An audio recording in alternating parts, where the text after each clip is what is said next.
And this certainly has to be the most historic telephone call ever made from the White House. Challenger, only seconds after leaving the launch pad, according to NASA, has exploded. It just has the same seats that a normal car has. It's literally a normal car in space. And we're going back to the moon, back to the future, and this time back to stay. I should tell you that the first mission is scheduled to land on Mars on July the 4th, 1997. We will undertake extended human missions to the moon as early as 2015. We launched a new spacecraft as part of a re-energized space program that will send American astronauts to Mars. We will not only plant our flag and leave our footprint for an eventual mission to Mars. What you're seeing here is a mirage. It is Photoshop, but it's has to be. 5, 4, 3, 2, 1.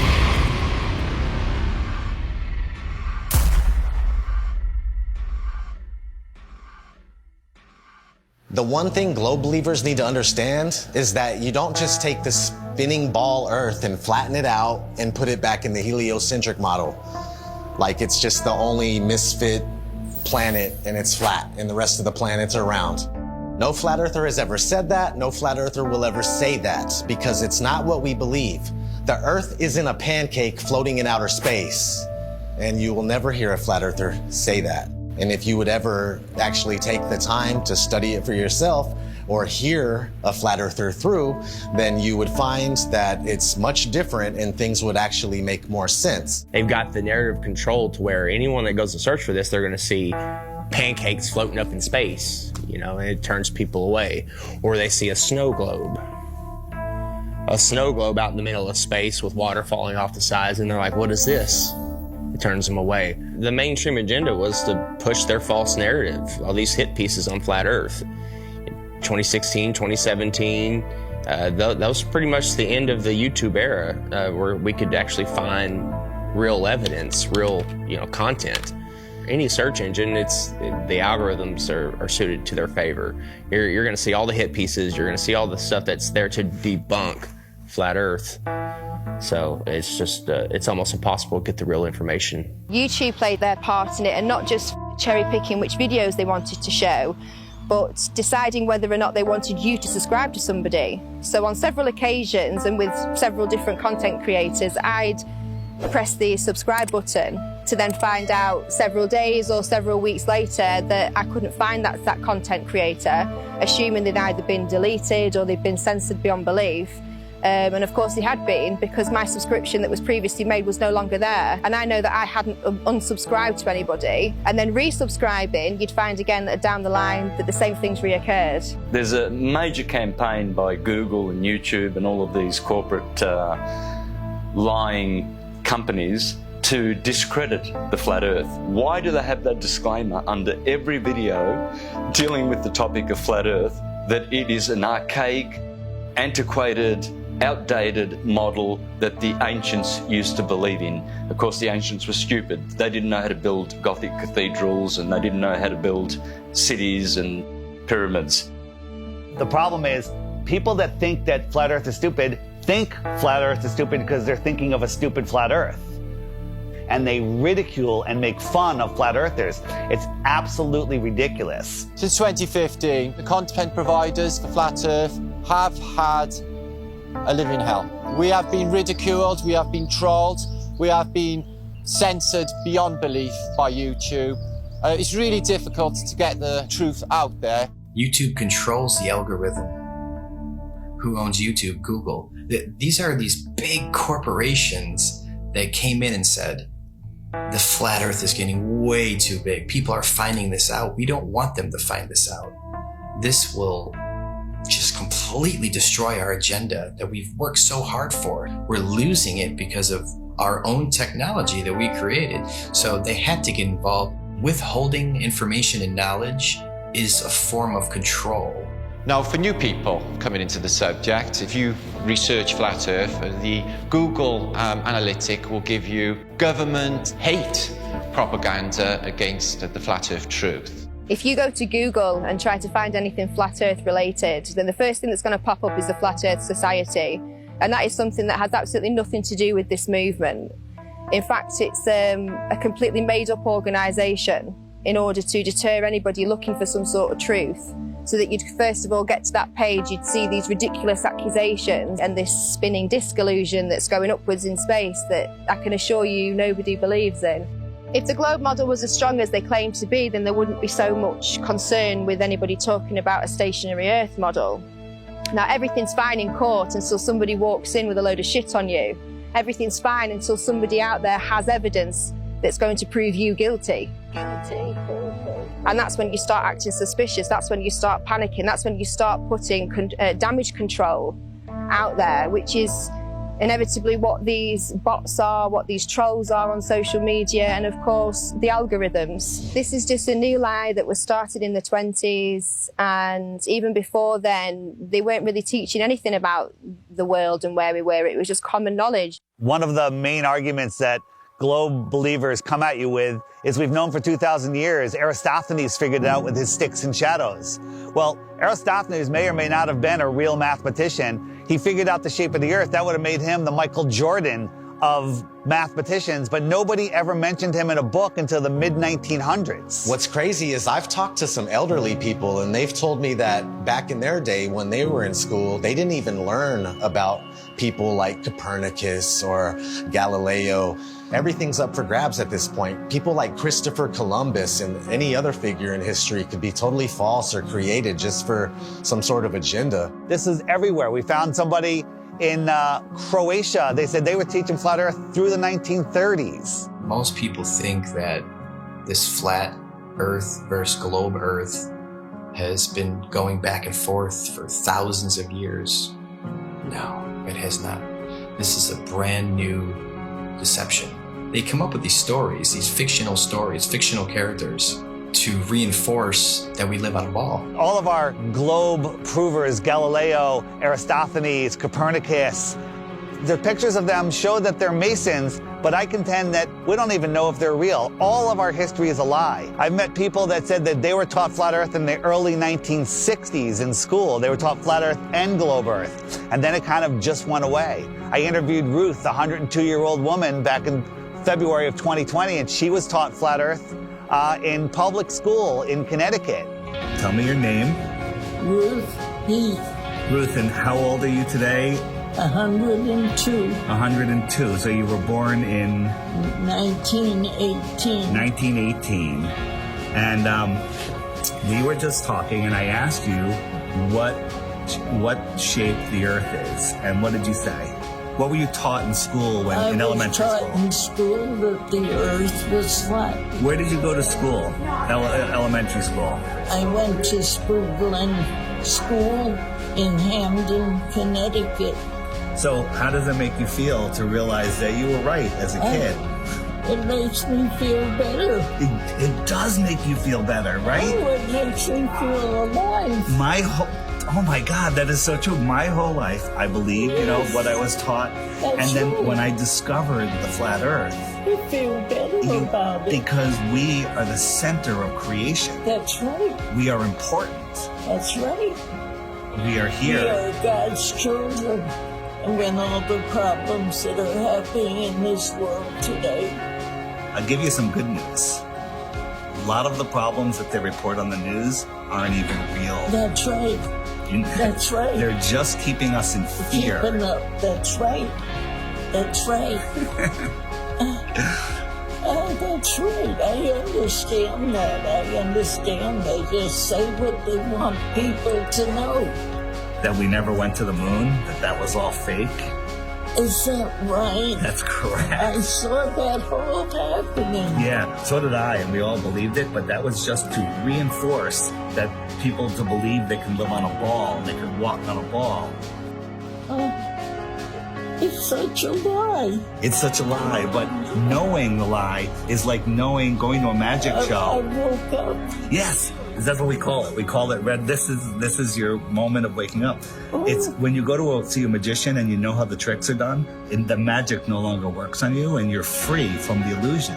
So knowing this is going to free your heart. Cry. Yeah, it's okay. It makes me cry. Happiness. Yes. Tears of joy. Yes. Thank you. All right, Ruth, give me a hug. Here we go. I need it. All right. Rockefeller seems to have a role in this. He started the General Education Board and continued being involved with the educational system. The fact of the matter is, the people that have been in control, they're in control now, and they're going to continue to be in control, whether they pass it down or change the name, whatever it may be. But yeah, I mean, whenever Rockefeller's name is tied to something, it's always something to question, that's for sure. That's a huge red flag for me, that they can come in and change everything we know, all of history, and turn it into deception, and keep teaching the deception over and over and over again until it becomes the norm. The same man who said that he wanted a nation of workers and not a nation of thinkers.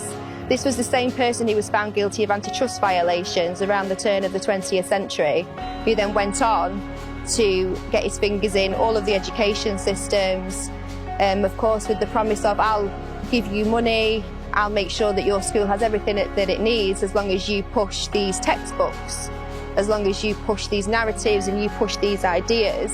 I'm going to give you a nation of workers and not a nation of thinkers. And that's exactly what we've become.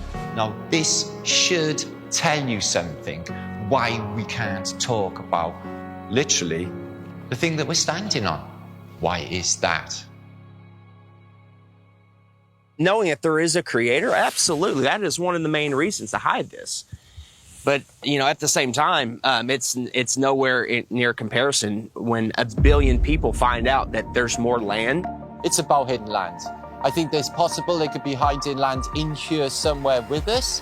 And I think that the Antarctica Treaty is very, very, very sinister, and there must be something else going on.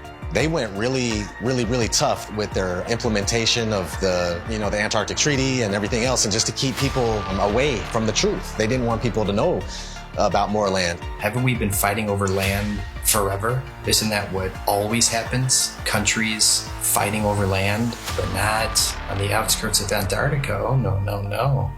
No fighting there. They're all in agreement. You can't go there. You can't explore any of it. That treaty was in effect in 1959. It can't even be questioned until the year 2041. The longest lasting treaty that all of the world signed on to at the same time and is still in place. Antarctica is the container of our world oceans. What is beyond Antarctica? Why is the government hiding Antarctica from us? Why is Antarctica completely off limits except for taking a tour of a little peninsula off of South America, which is nothing? And people go, well, you can go to Antarctica. We spent months trying to actually do it. Yeah. I was going to send a crew. They won't call back. You can't even go there. There's one peninsula where you look at penguins. Exactly. Then you think, I have some friends that went to fucking South Pole. Yeah. They put them in that little fucking island with penguins. You can't just saying you went to Antarctica and you walked around it. He's like being in New Jersey and saying you were chilling in California. It's fucking huge. There's about 100 different companies that you can spend a lot of money to go on a little guided tour of just that peninsula, but all of those companies are owned under one umbrella. One person controls them all. They don't let anybody explore Antarctica.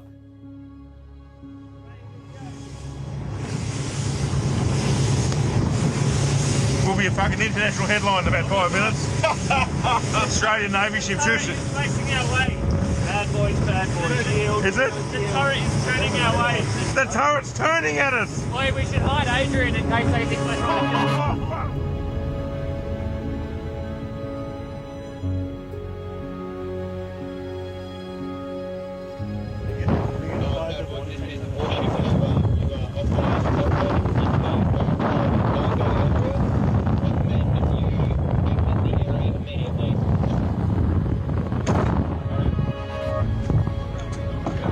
We're just traversing. Is there a helicopter coming at us now? Are we late? I don't know. Just travel, just go. Just go. Send out the chopper. That's a drone. Is it? That's unreal.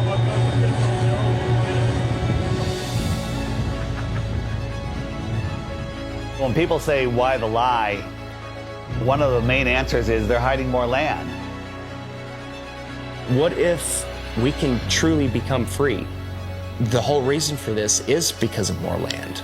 Because think about it, if there's more real estate, if there's more resources, natural resources, if there's more food for our starving children, if there's more space, more room for us to get away from the child sex trafficking, if there's places where we can go and other civilizations we can be a part of, where they don't charge you for water, they don't charge you for free energy, they don't charge you for property taxes. What if there is more land? Nobody can go explore Antarctica, period. Because if humanity found out there's more land, then the heliocentric theory is gone. They can't start adding more continents on the bottom of a ball. It's just, they wanted it silenced right away.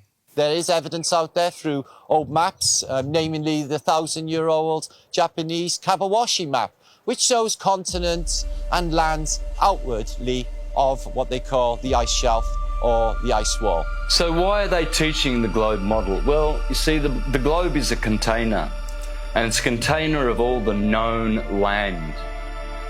The Jesuits and the Freemasons, they needed a new model because they wanted a new world order. Because right now on a ball or in a snow globe, there's only 7 continents. That's all there is. So everything is very limited. We have a limited supply. Resources are very scarce because the Earth is a globe, right? It's cut off, everything's cut off. If you open it up and there is more land, then there's plenty of resources.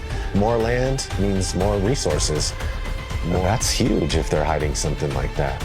There's a scene in The Truman Show where Truman is like, I want to be an explorer when I get older. I like to be an explorer, like the Great Magellan. Oh, you're too late. There's really nothing left to explore. Imagine if there's like all these beautiful places to explore still, and finding out that there's all this land, it just opens up the door for discovery again. Have you ever heard of the eyewitness testimony written in the books, The Iron Republic, The Smoky God, Worlds Beyond the Poles? In the late 1800s, there was a series of articles written in Florida Magazine about a politician that was tired of what was going on here, got a big ship and a crew, was exploring Antarctica, and he found a passageway through, and he popped out into the ocean, was lost for about a month. Finally, they found land with a city, and they pulled up, and it was a very advanced, quite different civilization, and very friendly, and they stayed there, and he writes about all the experiences he had there. In the late 1800s, they were talking about more land beyond Antarctica. Remember, the word extraterrestrial means extra land. They're telling you that there's more land in here that they don't talk about. There could be more land in some of the oceans where it's just all blue on the map. Nobody knows. You're not cruising around on big ships or flying over it on planes and looking, you know, nobody's out there charting anything. Have you heard of such a thing as no-fly zones? For instance, you can't fly in certain areas near the Arctic Circle or the Antarctic Circle. The reasons being is because there are lands there that we're not supposed to know about. They don't want those lands to be discovered. All these corrupt systems that are stealing money from us, kidnapping our children, just doing horrible things. They rely upon the cattle staying on the ranch, the slaves on the plantation. That's why Flat Earth is the most important knowledge we can obtain, is because there is more land. Don't look at us and say, go prove it. They won't allow us to go prove it. We're not the lazy ones here. We're being restricted from going to prove this to you. So because of that, of course we're going to speculate. It's a red flag. If that's not a red flag to you, I don't know what is. They won't allow us to go. Allow us to go. If we go and there's nothing there, I'll admit I'm wrong. But all signs point to that they're hiding more land. You have to have permission to do everything. You have to have permission to marry the love of your life. You have to have permission to travel down the road. When we have the inalienable right to travel from point A to point B, you people think you're free? You're not free. You're free-range chickens. That's what you are. You're free-range chickens held in an area you're not allowed to go past, and if not, you go to jail or you get shot. Stay on the plantation, do what you're supposed to do, pay your taxes, and shut up. Right? Well, if there is more land, and I sincerely believe that there is, then that's the perfect reason to lie to everybody. And it's not just about hiding a place for more resources and where else we can go and dig for gas and gold. It's not about that. They're hiding freedom. They know that as soon as we all find out that there's another place to go without dictatorship, that we'd be gone.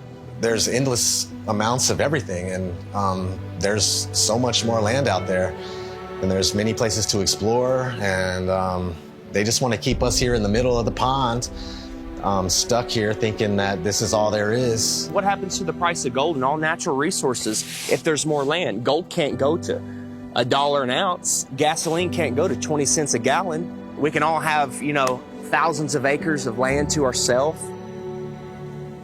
The whole system crumbles. The entire system crumbles, period.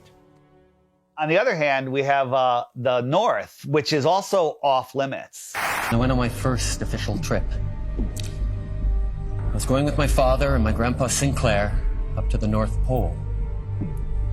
It was a very glamorous destination. I figured I was finally going to be let into the reason for the existence of this high security Arctic base.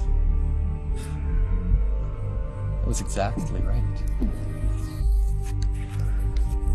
We drove slowly through and past the buildings on a special top secret mission. And that's when I understood just how powerful and wonderful my father was. The North Pole is a biggie. It's always been in my mind. I've juggled with the idea, is there hidden land? Could they have possibly hidden a continent in the Arctic Ocean, which is seemingly an ocean?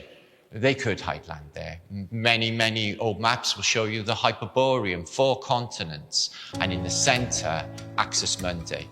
And I think that is what's there. I think there is Mount Meru. And I think that gives off an acoustic device. There's definitely something special going on up there, and if you just think about that long enough, why do compasses point north? I mean, that's really wild in itself. What if we all took our compasses out and just followed them until it stops? A compass will always point north, towards the magnetic north. There's some kind of force or some type of energy, frequency, vibration that's pulling that needle to the north. It's crazy to think that all compasses are pointing north to the North Pole. No compass points south. There is no South Pole. There's no compass that's going to go south. And no, it's come to the north. There's something there. I think we can all agree there's something there. And it's crazy that they cover it up. They've covered it up for so long. There's ancient civilizations, the Nordics, there's people have talked about, you know, the Rupert Nigra, the Mount Meru, the giant magnetic mountain at the center. An entire magnetic mass or a mountain that is strong enough to make everybody's compass point north. When I was a kid in school, they showed us a National Geographic video of the guys that were getting to the North Pole, and they just basically made it look so horrible and miserable and dark and cold that no kid ever in his life would go, hey, I want to go to the North Pole. So if you watch any documentary about the North Pole or anybody venturing to the North Pole, all you're gonna find is some dude mobbing on an ice sheet, and he's got a little device in his hand. He's like, 3, 2, 1, North Pole. And that's not the North Pole, man. That's bullshit. I just don't know what this is. It's a map. My father showed me a map like this once. Inside the circle is your world and my world. Many others. No one knows how many. The dark tower stands at the center of all things.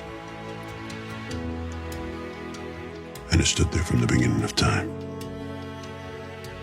And it sends out powerful energy.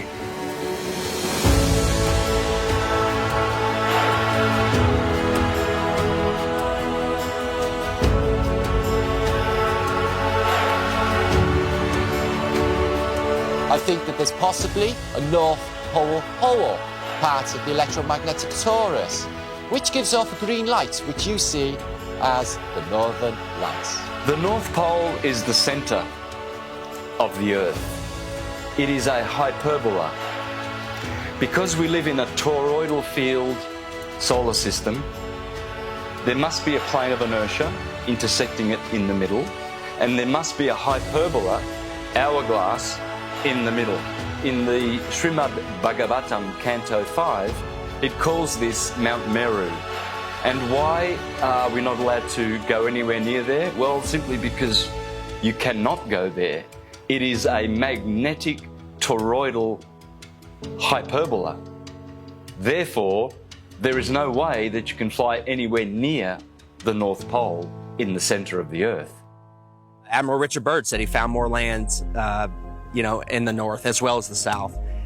There's a book called The Smoky God of a father and son that ended up finding more land in a race of giants with technology beyond your wildest imagination. Cartographers have charted, maps with land in the center, where all compasses point. There's just a lot of evidence pointing to more land. So yeah, 100%, I would put my life on it that there's more land at the north. It's just as heavily guarded as the south. Can't like go check the north and yeah, let me go check. I'll take some pictures and videos and come back. You're not even gonna get that close. You're gonna be turned around, the same as the south. All the way up until the 1600s, they had 4 land masses around the North Pole region. And right after the 1600s is when it slowly started disappearing until finally it was all gone. And you can verify this for yourself if you just go back before the 1600s and look at maps of all sorts. You'll see these land masses on each one, and then sure thing, these land masses just started being deleted from history. So what are they hiding at the North Pole? If we sit back and observe all of this evidence, this eyewitness testimony, the verdict would come back guilty. It would come back guilty. Okay. You are moving 1,000 miles an hour as Earth rotates. You are moving 18 miles per second in orbit around the sun, and you don't feel any of that. Okay? Okay. You don't feel any of that. If it's trying to fling you off the Earth, okay, but the force of gravity is resisting back, by what force is it trying to fling you off? That upward centrifugal force subtracts from the gravitational force that the Earth is trying to put on you. It subtracts. Okay. So, Chuck, what do you weigh here and now? 192 pounds. Yeah. I'll give you the 190 pounds, okay? Okay. So if you do the math, you run to Ecuador, because we're in the Western Hemisphere, so let's stay there. You run to Ecuador, you will not be 190 pounds. You'll be like 185 pounds. What? That's how significant it is. That's if I did my math correct, and I think I did, there are pounds less that you weigh for living on the equator than for living anywhere else, simply because the spinning Earth is trying to fling you off. Nice. Yes. Yes. If the Earth is spinning at 1,000 miles an hour in a curved trajectory, we're dropping at a rate of miles per minute. But somehow none of that inertia affects these rocks here, which are perfectly balanced. The fact is, the Earth is stationary, and that is scientific, not pseudoscience. In 1879, George Airy, astronomer royal for 49 years, who did a telescope experiment and proved that the Earth was stationary. Then we have Parallax, also known as Rowbotham, who carried out an experiment in the late 1800s on the Bedford Levels experiment, where he went at a distance of 6 miles, which should have showed up some sort of curvature of around 16 foot. No curvature was seen at all. Then we have Michelson, Morley and Sagnac in the early 1900s with their interferometers using light instead of telescopes this time. And with their interferometer experiments, they proved that the ether over the Earth, the field, is moving and the Earth is stationary. We also had Michelson Gale. They did an experiment in the 1930s and proved that the Earth is stationary. One of the greatest science experiments of all time, in my opinion, is from Marconi. Marconi in 1901 set up transmitters to send radio waves, like signals, wireless signals across the ocean, Atlantic Ocean, okay? So he has one set up in Europe and one set up in Canada, okay? And they're sending signals, I think the letter S was the first one, boom, and it worked. Almost 2,000 miles across the ocean, they got the signal. There's no curvature. You're talking about 600 miles of curvature between the 2 points, but it worked because all water's level. I don't even know if he was trying to talk about that at the time. It was just more about his technology that he was coming out with. And have you learned about that in school? No. Then we have Pierluigi Ghina, a colleague of Marconi, and before he died, he showed people in his laboratory how the Earth is stationary. You can go to my channel, Mr. Astrotheology, and you can see videos of Mr. Pierluigi Ghina proving in his laboratory with strobe lights how you can prove quite easily that the Earth is stationary. Every scientific experiment throughout time looking for axial rotation or curvature has proven the opposite. They don't teach this in schools. Any observation, when you go outside on a calm morning, you can see a perfectly glass lake. And your senses will tell you that, nothing is moving. We, stationary Earthers, we have science, real science, on our side, and the Globies have pseudoscience. In fact, all they have is Einstein saying, "I have come to believe that no optical experiment can prove that the Earth is moving." And yet, the Earth is moving. Science! Yeah, Albert Einstein. I always recommend people go watch Albert Einstein in his interviews. He's reading cue cards. He's reading notes that someone handed him, kind of like people on TV nowadays. There is no optical experiment ever been conducted that can prove that the Earth is moving. The Earth is spinning at 1,040 miles an hour. You can't feel it. You can't measure it. You can't observe it. You can't repeat it. But trust us, there's not one experiment that shows the Earth is spinning or moving whatsoever. There is, however, an experiment that was proven in Behind the Curve. Bob Nodell was talking about the ring laser gyro, showing that there is a apparent 15 degrees drift throughout most of the day. When we turned on that gyroscope, we found that we were picking up a drift, a 15 degree per hour drift. And this was taken out of context. It was later, the experiment was done at a higher altitude and it showed a different rotation speed, which absolutely proves it's not the Earth that's moving, that it's the ether that is spinning above us. Netflix is mainstream. Netflix is the alternative mainstream narrative. Netflix can't go against the grain. They'll lose their contract. A documentary, like a mockumentary. I'm sure someone watched our movie and was like, whoever made this movie is a government shill, and they're just trying to hide it. Netflix is in on it, trying to hide it. Yeah, he accidentally proves that the Earth is round. It was the biggest mic drop. It was the biggest mic drop, and I love that you kind of cut it. The thing is, we have technology that is outrunning their lies. Now we have time lapse. Ooh, imagine that. We have time lapse where we can point at the sky, and year after year, day after day, hour after hour, the sky's spinning.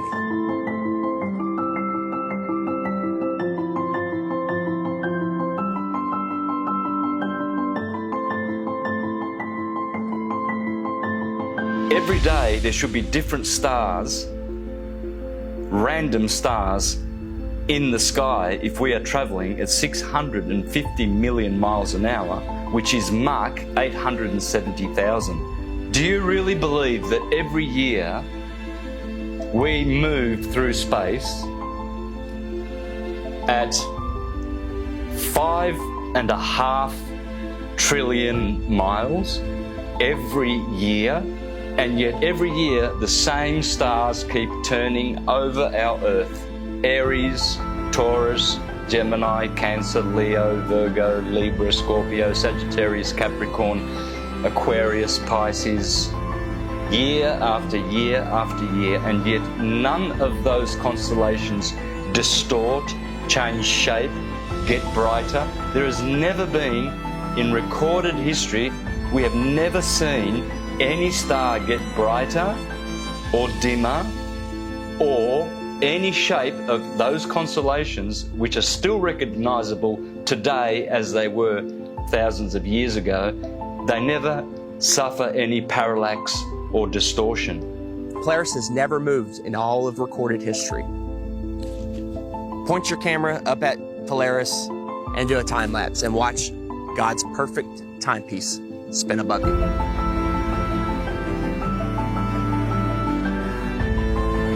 And we move 5,694,000,000 miles through space every year. Congratulations to you if you believe that. It's called education, indoctrination, and dumbing down.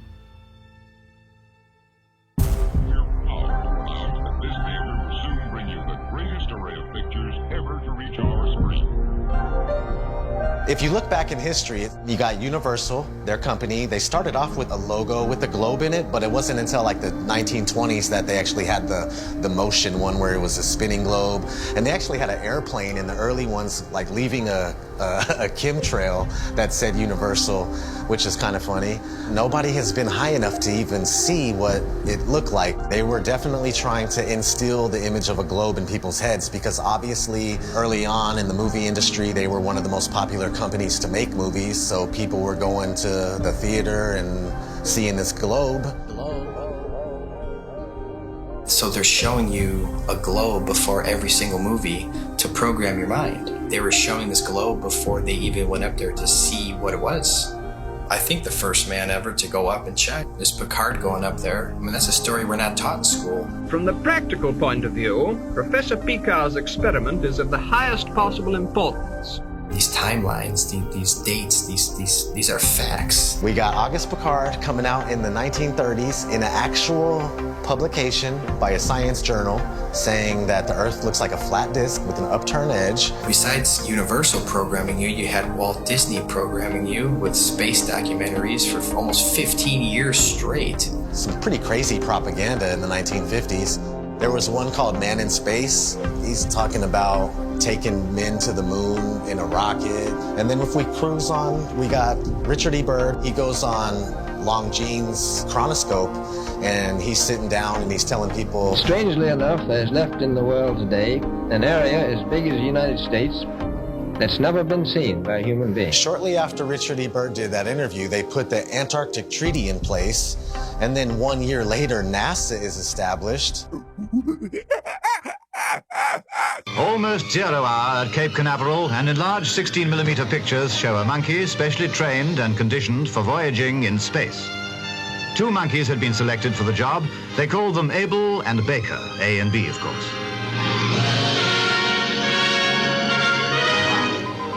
In fact, the monkeys came down safely near Antigua. Reported none the worse, after blazing the trail for human space travel. They come in and they're the gatekeepers for your mind. Like, they're making sure that people think that they live on a spinning ball, and that's their sole purpose, that it has always been their sole purpose.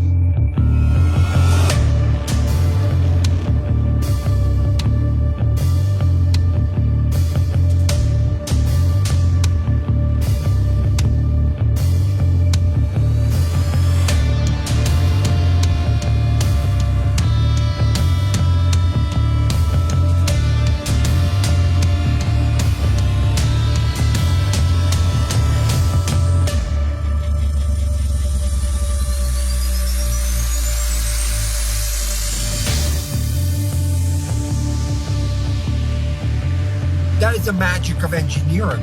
I would wear a mask on my face in a nanosecond, but unfortunately we lost the technology. It can take days, even weeks, to produce just a single image. The dazzling final results, enough to keep us all dreaming.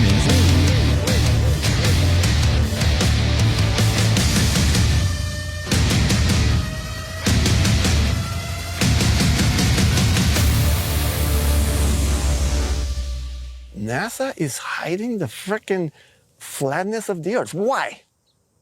It's okay to say, I have a fisheye lens, right? Because, yeah, fisheye lenses are useful. You know, you get more, you know, in architecture or, you know, realtors use them. But when you're doing it too much and you're not really coming out and saying why, questions build up.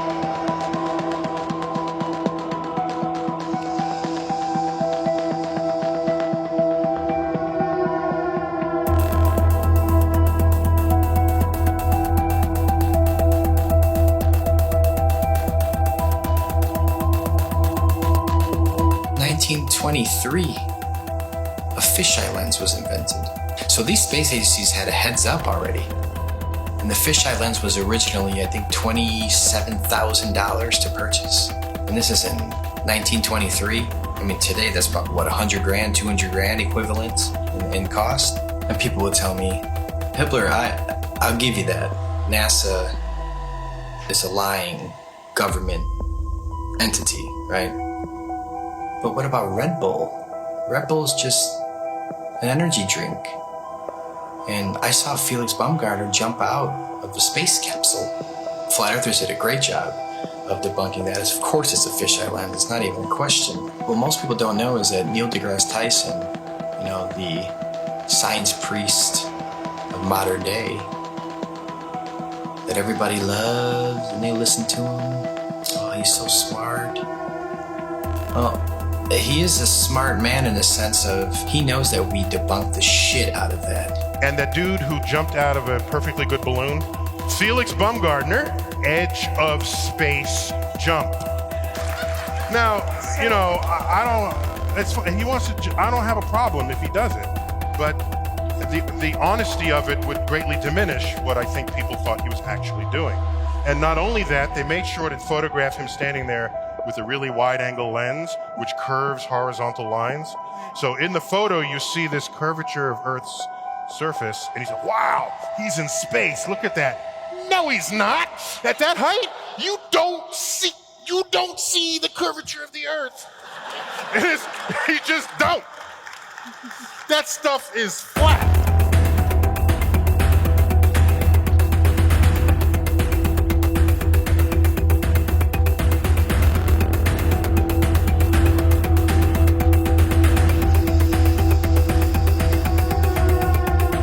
So much pressure on Neil deGrasse Tyson to come clean.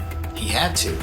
We exposed Felix Baumgartner. That's a complete fisheye lens. There's no curvature at all on this Earth, let alone they're trying to sell it as 23 miles up, there's curvature. Even though people will sit there and swear they saw curvature out of an airplane 10 miles high. Yeah, okay. So your priest Neil deGrasse Tyson admits 23 miles up, no curve. How do you feel about that? All right, maybe you say that's no big deal. Okay. Even though Felix Baumgartner himself said he could see the curvature of the Earth. It's almost overwhelming. When you're standing there in a pressure suit, the only thing that you hear is yourself breathing. You can see the curvature of the Earth. You can see the sky is totally black. You can see the curvature of the Earth. You can see the curvature of the Earth. You can see the curvature of the Earth. That's 120,000 feet, 4 times higher than most passenger planes fly. So that should make you go, right away, what's going on here? Who's lying, right? But you don't think there's an agenda here? You don't think people are lying here? Fast forwarding to recently, Richard Branson, his ugly ass, Mr. Billionaire himself. Officially the first billionaire to travel to space, so Richard Branson. So you go 63 miles up, you would all probably assume that, of course, you could see this giant curve of Earth. You're 63 miles up, holy shit. Richard Branson supposedly goes up 63 miles, even though it's nothing but fisheye lens footage. We exposed that. Here comes Neil deGrasse Tyson again. Damage control time. Oh, by the way, you didn't ask, but I'm going to tell you. Do you know how high up above the Earth he was? No. So if you take a 63 miles.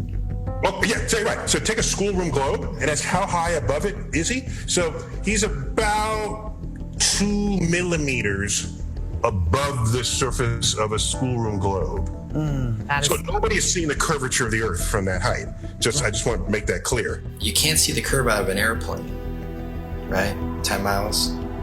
You agree? I hope you agree so far. Okay. So 10 miles up, no curve. Red Bull, 23 miles up, no curve. Branson, 63 miles up, no curve. So where is this curve at that you swear by? Because if you live on a ball, I don't care how big the ball is, it could be 4 times the size of what they told us, you would still see a physical curve at some point. That's what the horizon's supposed to be. That's how the sun is going. I mean, there's a curve of the Earth. All these theories involved with the curve of the Earth get thrown out the window. That's what happens with a new company. This is the fiction section. Fiction means it's a made-up story. Oh, hey, Elmo, I bet we can find your Galactic Gale comic book here. Oh, boy, Elmo, hope so. We all know who our enemies are. They are called the globalists, with their false idol that they give children on the teacher's table at kindergarten, the false globe of the global agenda. People are just deceived. I mean, I grew up from kindergarten. There's a globe. My kids, they graduated from kindergarten and it was a freaking globe. They gave them a globe at graduation to take home like an inflatable beach ball. And I was looking at that thing going, oh my God. We are taught that the Earth is a ball before we can talk. In school, there's a globe in the class. One of the first worksheets we get is a sheet on the orbits of the planets and the sun. And I actually still remember that sheet. I did it, I got it right, I was so proud of myself. Sesame Street has astronauts on, Disney. It's all globe programming. So your entire world belief is around this. If you think about it, they've gotten us at a very, very young age with the lying. Before we have any critical thought, the capability of thinking for ourselves. They teach us lies from the very beginning, from Tooth Fairy, Santa, dinosaurs.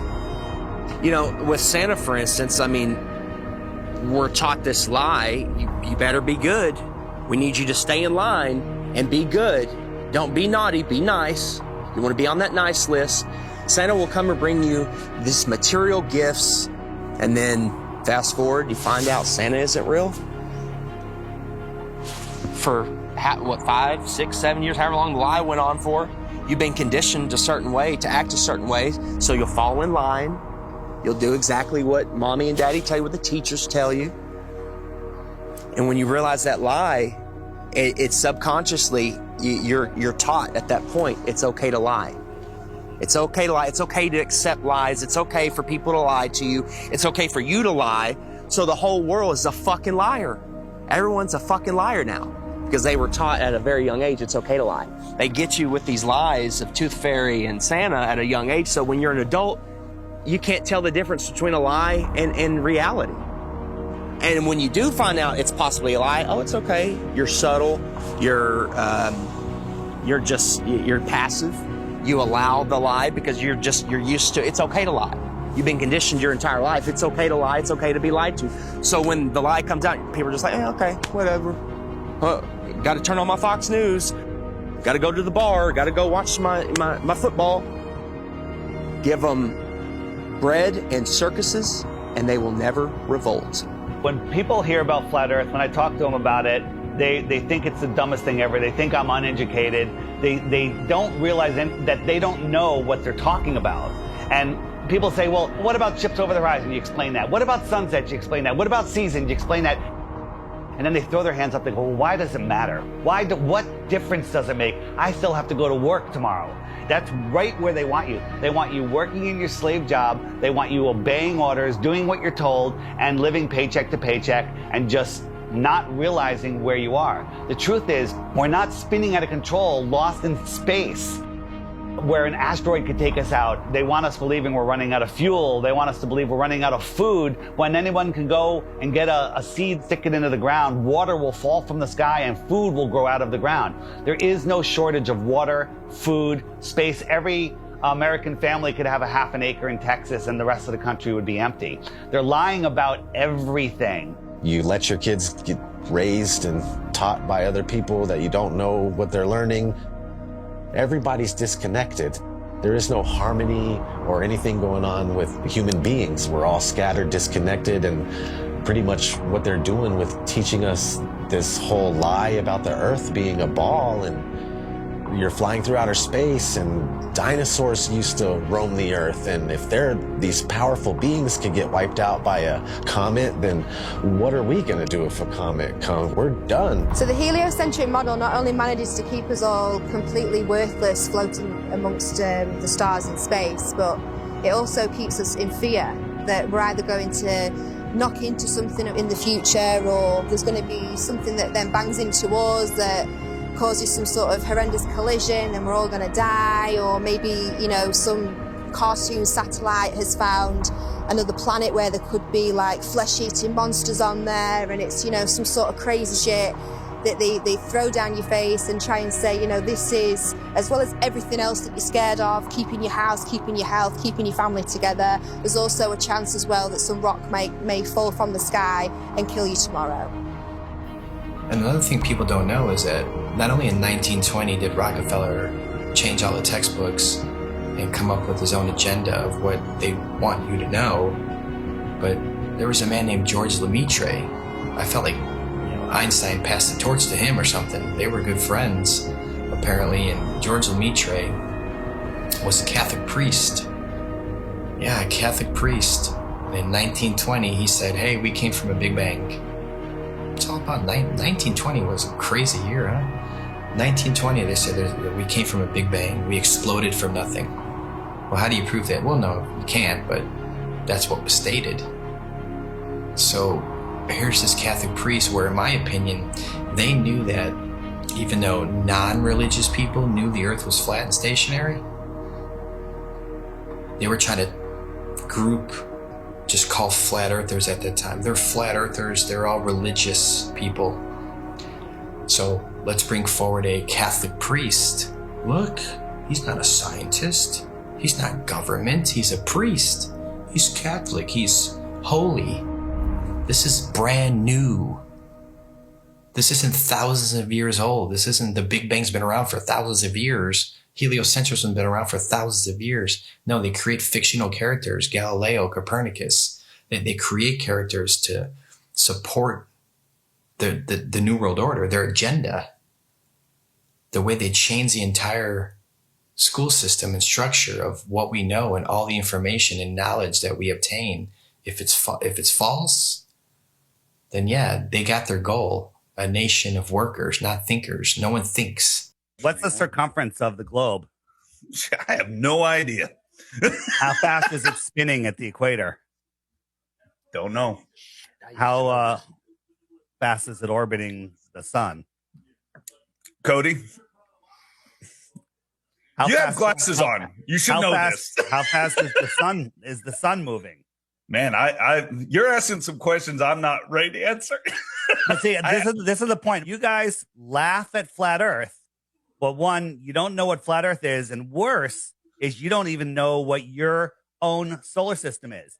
They don't know their own model. You can ask them, what's the radius of the Earth? How was it found? What's the speed of the Earth around the sun? How fast is the Earth spinning at the equator? How fast is it chasing the sun? How many miles does it go a year? How far is the sun? They don't know any of these things, but yet they defend this and they ridicule and make fun of flat earthers.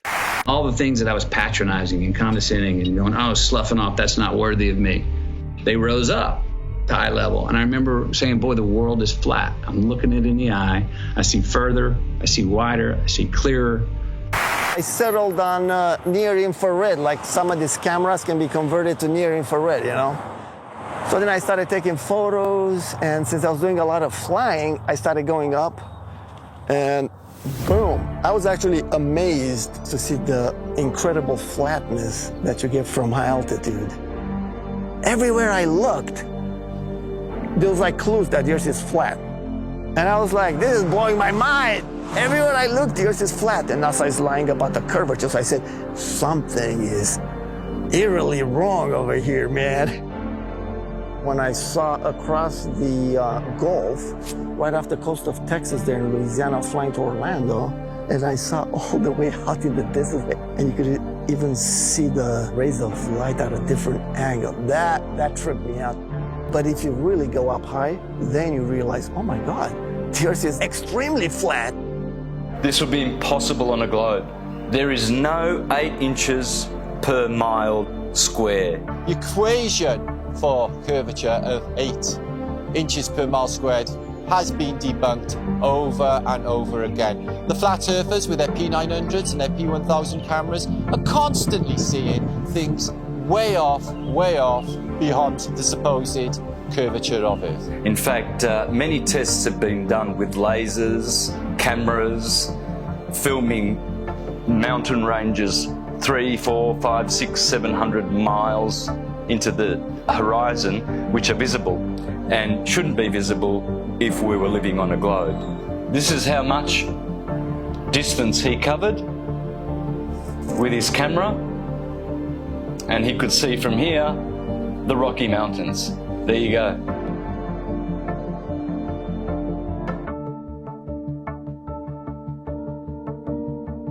There is no 8 inches per mile square. There's no way you can see 500 miles on the other side of this ball. There's no buildings that are curving backwards. If point A to point B, you're on a ball, you know, they're not going to be flat up and down like on our flat Earth. They're going to be like this. There's no tilting. They've measured distances from the base of buildings to the top, level and flat. People look out at the ocean and you see ships and stuff, and it appears like these ships and boats, they go down, and that is a huge factor as to why people think the Earth is round. If you look at the ocean or a lake, it looks flat. Look at that. Look how straight and flat that horizon is. Looks flat, doesn't it? See, it looks like a table or a board. Now, once in a while, you might see mountains or hills, but those are just like little bumps on what looks like a flat Earth. As ships sail away, they don't disappear all at once. No, first, the bottom will disappear. See, the bottom of the ship is gone. Now we can see midway up, and then the whole thing disappears. So people realized that the world is curved. I mean, it's a big curve, but it's curved. That's what we call pseudoscience. You could buy a camera now that zooms times 100, and you could zoom in on these ships and boats leaving your view, your human eyeball's view, pull out a camera and zoom in on it, and suddenly you're back. It's on top of a level surface, still cruising. So the limit of your vision is where the sky meets the ground due to perspective. As they come together, that's the limit of your vision. That's called our horizon. The horizon is optical. If you had a super zoom camera, you can zoom in and make this angular size bigger to reveal small objects that you couldn't see. And then when you zoom out, it goes back together and things disappear into the horizon, not over. We see skylines beyond what we're supposed to see. I mean, the visibility from 100, 200, 500 miles away, it debunks the whole 8 inches per mile squared. Photogrammetry, I think, is one of the best way to convince yourself. You do multiple images of the ground, and then you put it in a software, and you realize how flat it is. You're seeing it yourself. It's your data. Nobody's lying to you. You've taken the data yourself. It's not Jtolan that's trying to, troll you. Like some people, they're like, he's trolling people, man. And it's not SpaceX or NASA doing it either. It's yourself. Yeah, it's yourself. You're doing your own experiment. Many times when you're looking out over water, there's waves. Well, those waves will block entire city skylines.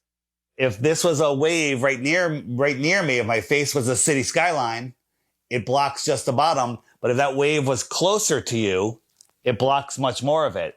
It's all perspective. And I thought I wasn't going to get anything that would beat this until I found this photo from Grandmere State Park. This is from Joshua Nowicki. And what you're seeing here is a mirage. Typically, we would not be able to see this. This image would be viewable from much, much higher in the sky, up in space. The story has been one of the most viewed stories on our website ever. They say my explanation is a cover-up.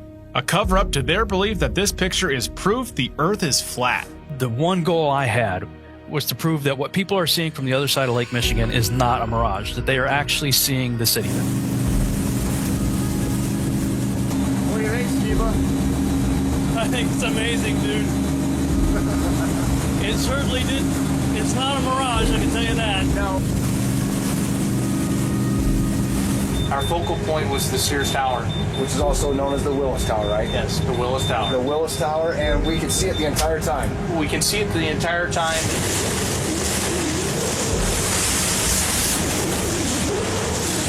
That's not a mirage. That's not a mirage, whatever you're looking at. You see it? Yeah. That's that. You see that bridge? It's not a mirage. That's the proof right here.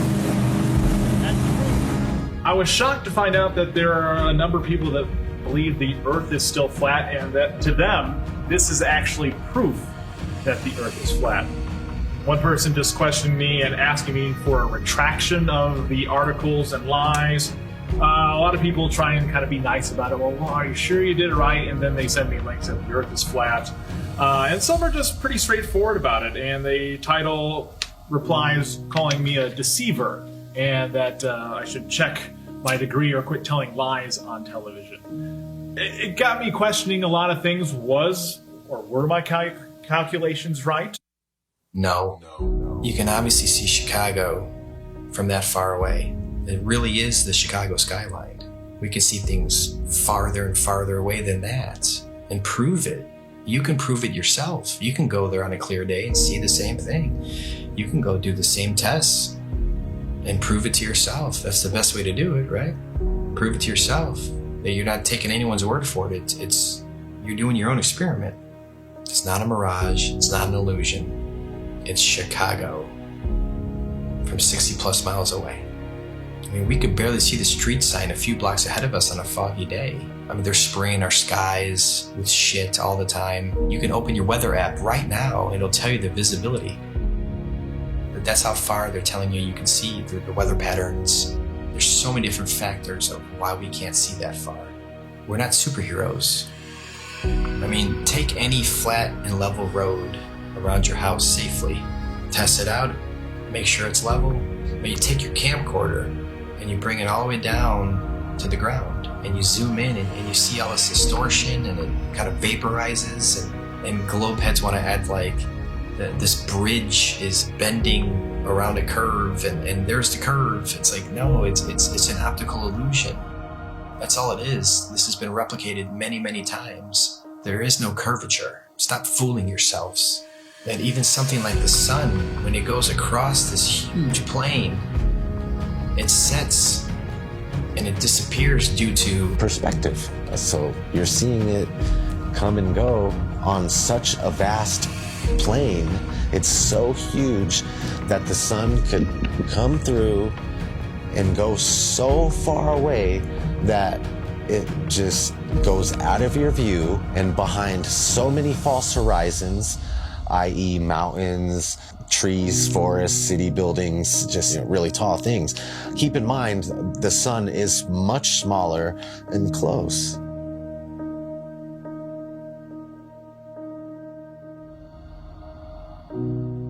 This is an intelligently designed and created place. As someone who stars are rotating around, knowing that we can only see a certain amount of light, I think like 1%, there's only so much light our eyes can actually see. Unless you're on like DMT, I'm sure you can see way more lights. But naturally, we can't see that many lights in the sky.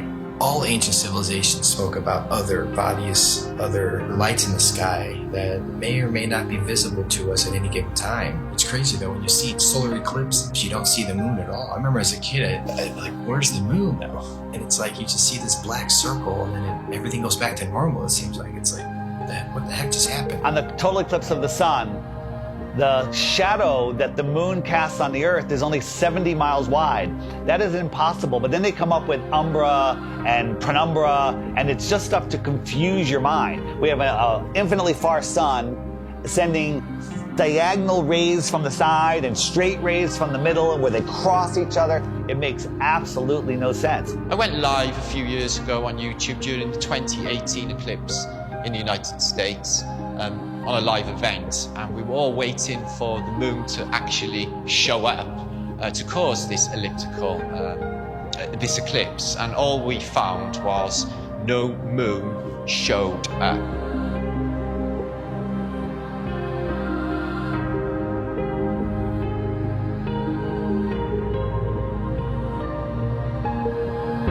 So that blew my mind to think that there was actually no moon visible, yet this effect of the sun literally being covered by an object I had witnessed. Why can't we see the moon approach the sun, eclipse the sun, or exit the sun? And we don't. We just see a black circle eclipsing the sun. We never see it next to the sun. Now people say, well, it's because the sun is so bright. When the moon is totally eclipsing the sun, you should be able to see the features on the moon. You should be able to with a regular camera, with your regular eyes, with an infrared camera, but it has never been seen. There's only been anti-flat earthers that will fake an image and fade it into a picture of the eclipse. There's no video of it.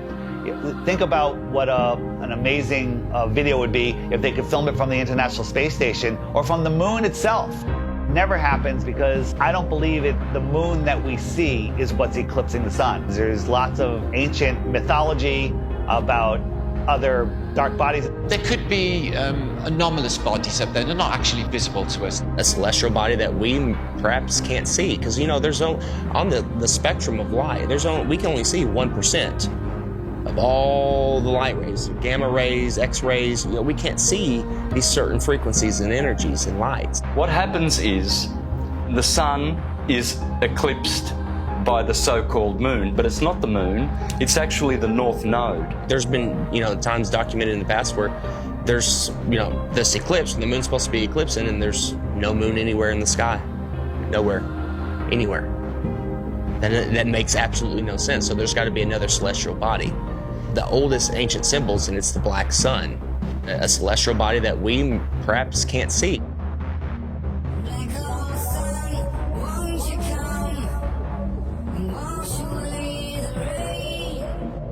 A lot of ancient civilizations always spoke about a black sun. It's like, why are they talking about a black sun for hundreds, if not thousands of years? And that information now is turned into, oh, the black sun is an evil thing. It's like, well, yeah, of course, that's what they're selling it. They're selling it to you as an evil thing to stay away from it. They already don't want you to like the real sun in the sky. They push it so far away. They want you to not care about it. There's a reason it's close to you. There's a reason it's here for us. There might be more suns and moons on the outskirts of Antarctica, on the outer lands. There might be more suns and moons. There might be more suns and moons in our world here, but we just can't see it. And you talk about the seasons itself. Seasons prove the Earth is a stationary plane with a local sun. When the sun is circling over the Earth over here in the Tropic of Cancer, these people here, they have summer. But 6 months later, the sun is over here. It's going around over here. So Australia down here, and South Africa, and South America, now they have summer because the sun is local. It's not 93 million miles away. And the sun and the moon revolving and springing into the centre seasonally and then springing back out again. This makes perfect sense than a spinning ball hanging on an invisible skyhook at a degree of 6.66 of a supposed axis, which tilts the Earth. People need to stop defending a theory that they were taught in kindergarten. So at sunrise, every sunrise should be arctically cold because that is the most severe tilt possible. And to make it worse, in the northern hemisphere, in the heliononsensical model, the sun is 3.5 million miles farther away in our summer. But when the sun shows up on the horizon, I can feel the heat on my face immediately. I can get a suntan in June.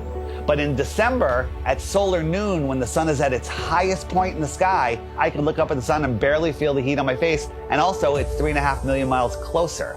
The whole tilt thing doesn't make any sense. And when the sun is on this side, it only illuminates this part of the Earth because it's local. And this part is dark, that will be night. So it's quite easy to understand day and night and the seasons and explain them on the flat Earth than it is with the globe model. The sun, moon, and stars are rotating around our heads like a perfect clock, and it goes out of your view as taking the light with it. This is an intelligently designed and created place. The sun does move about 15 degrees per hour through the sky, but when it gets close to the horizon, it kind of stops and it stays there and it moves at a different speed. I filmed this several times with my drone. No humidity and not over water. And it'll just stop and sit there. And then it kind of just fades away as it goes into the distance.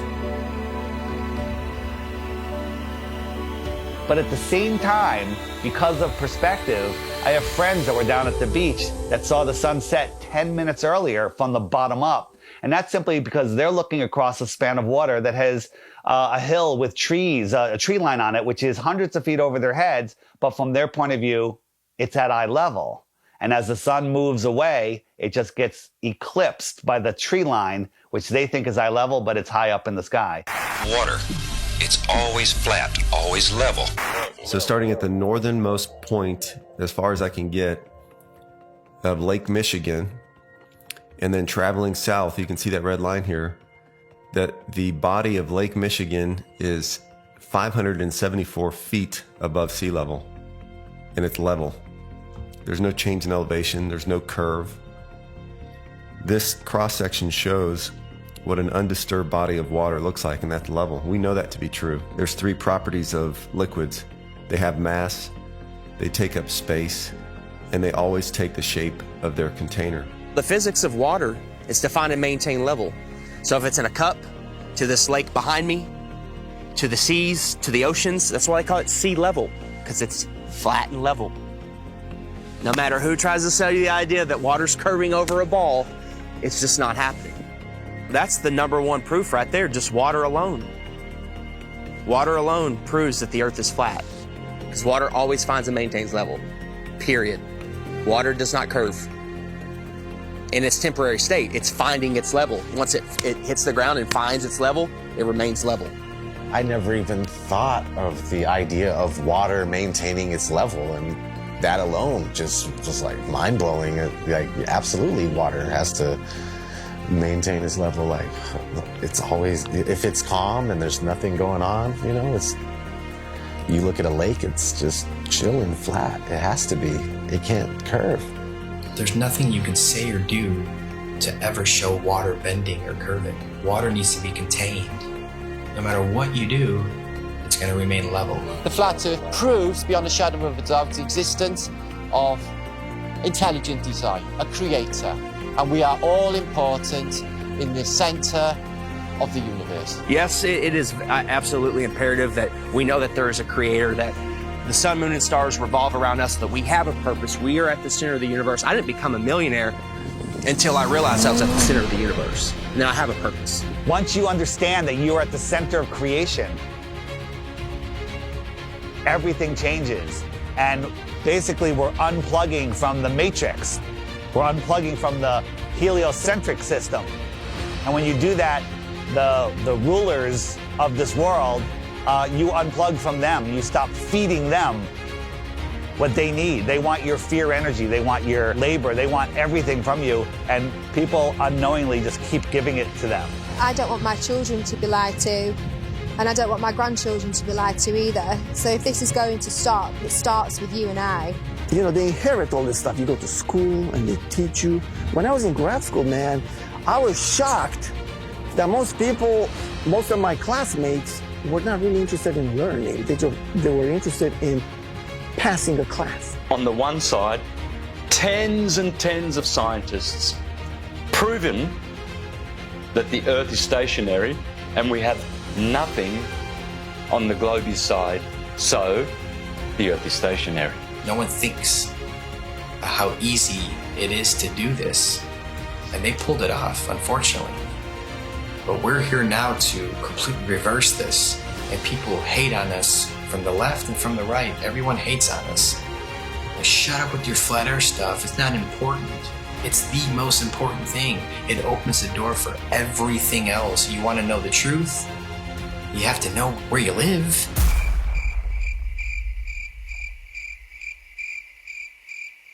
This whole agenda is to keep people disconnected from our creator, you know? They want to just cut all our ties spiritually, and that's one reason why they calcify our pineal gland. They don't care about our health. You know this by look at your water supply. Even the water that you'll drink yourself when you go and buy bottles of it, it's got chlorine in it, it's got fluoride in it. These are all chemical waste products that they then rebrand and put in our drinks and tell you, oh, well, it cleans it. We'll also take away all of the medicine that's kept people alive and well for centuries. And they'll tell you, oh, no, that's not good for you, that's not safe for you. Here's our products, here's our petroleum-based medicine that they've been pushing on us for the past 100 years. And of course, look at people's health, look at the world's health. Are we a healthy nation? Is any nation a healthy nation? No. And who's in charge of healthcare? The governments, the corporations. So it seems like everything that they touch turns to shit, so why do we allow them to touch everything? Stop defending Rockefeller, Rothschilds, all these goons, these people that want the New World Order, the modern day people, Bill Gates, Schwab, all these people that they're pushing for it and they feel like it's almost there, and we're sitting here fighting it. We're sitting here trying to wake the world up so we can have a peaceful and loving world again. And you're attacking us. Whose side are you on? We're trying to take these evil entities down that suppress our knowledge. We're trying to give knowledge back to the world so we can become powerful again. If there's more lands, if 1 billion people found out tomorrow that they can all go to outer land space and visit other tribes and civilizations and explore technology and animals, the whole system would crumble. And I know there's a lot of people out there, celebrities, people with big shows, big names, with big followings that know the truth of this world, and you're keeping quiet just to protect your little empire. Well, now it's time to say something because the empire is falling. If we don't do something now, all of this is going away, and they're taking over this world. So speak out. It just takes one celebrity, one person with a big following, and then it goes viral, and then the entire system collapses. All of this world control is based on the heliocentric lie.